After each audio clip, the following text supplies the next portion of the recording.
Bonjour Vincent. Bonjour. Donc on fête aujourd'hui les 20 ans du PRCF. Ouais. Et du coup, une première question, ça serait quelle est un peu, toi, qu'est-ce que ça te fait, quelles sont tes émotions par rapport à cet anniversaire, puisque tu vis depuis de longues années au PRCF, et quelle est pour toi l'importance de ce moment aussi, de fêter les 20 ans du PRCF C'est assez impressionnant en fait, parce que même si le PRCF n'est pas encore une force extrêmement développée, on n'est pas très nombreux, mais quand on voit d'où on est parti avec les moyens qu'on avait, bon, là, on a quand même quelque chose qui a de la gueule. Moi, je regardais le panneau d'expo avec le premier numéro d'Initiative communiste, par exemple. Et quand on voit ce qu'on sort maintenant, on voit quand même que sans aucun financement étranger ou patronal, uniquement à la force du poignet des militants bénévoles, on a quand même réussi à bâtir une organisation qui compte dans le paysage, quoi. Et à partir de petits textes, moi j'ai démarré dans les années 80, j'ai adhéré au PCF, en 87, et dans la cellule Hello Machereau de Lens avec Georges Gaston, on faisait des petits manifestes contre la dérive droitière du parti. On se rencontrait, on allait voir René Lefort à Paris, on était 6. Hmm. C'était des trucs comme ça, quoi. Et il y a quand même un sacré chemin qui a été parcouru. Et puis bon, là, il y a plein de gens que je connais pas là aujourd'hui. Il y a pas mal de jeunes, des têtes nouvelles. Je trouve que quand même, on a fait du beau boulot malgré nos défauts, quoi, et nos limites. Très bien. Et donc oui, c'est vrai que ces 20 ans, c'est l'occasion de célébrer tout un parcours qui a été fait, aussi de rendre hommage aux anciens camarades, aux fondateurs du Ouais. PRCF. Mais du coup, toi, quel regard t'aurais sur l'avenir, quelle perspective pour le PRCF parce que bon, les 20 ans, c'est Ouais. pour fêter le passé, mais on se projette aussi vers Ouais. l'avenir.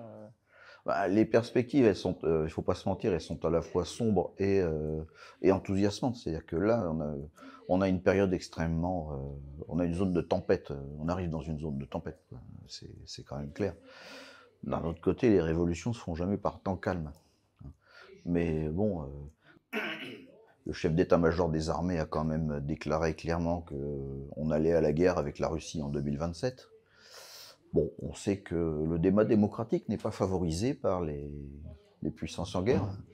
Bon, donc ça risque de secouer très fort, quoi. Donc le PRCF, qu'on accuse d'ailleurs tout à l'heure, dans ma petite intervention pour le comité, j'ai parlé de Wikipédia, mais en fait, Wikipédia prépare notre interdiction parce que euh, la mention qui est faite du PRCF sur Wikipédia, elle s'appuie notamment sur un article de France Info qui présente le PRCF comme le porte-parole du Kremlin en France. Hmm. Bon, donc d'ici à ce qu'on soit interdit pour propagande pro-Poutine, il n'y a plus très loin. D'un autre côté, ça serait quand même étonnant que le peuple de ce pays se laisse déposséder de tout ce qu'il a pour aller faire la guerre aux Popov, et avec en plus le risque de se prendre quelques bombes thermonucléaires, parce que là aussi la Russie a été claire. Si les puissances européennes entrent en guerre directement avec elles, la priorité, ça va être de mettre hors d'état de nuire les deux arsenals nucléaires qu'elle a en face, à savoir le nôtre et celui de la Grande-Bretagne. Et comme Macron a dit que le parapluie nucléaire français couvrait toute l'Europe maintenant, il nous désigne comme cible numéro 1. Bon, donc je pense que ça peut pas se passer comme ça, quoi. Il va y avoir des manifestations, des grèves à caractère insurrectionnel. Et le PRCF jouera son rôle dedans. Très bien.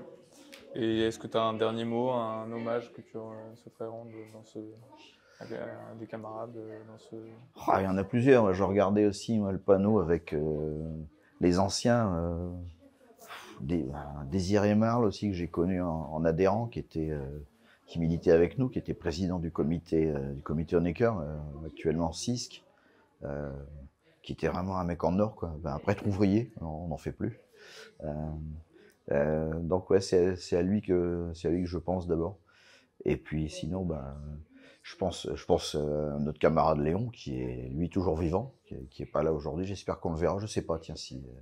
Non, ouais, on le voit demain. Ah bah je serai très content. Je serai très content parce que bon, il allait pas très fort ces derniers temps et là il est reparti quoi. Et il est impressionnant, quoi. Donc bah j'attends de voir Léon demain. Je serai très content. Voilà. Merci beaucoup.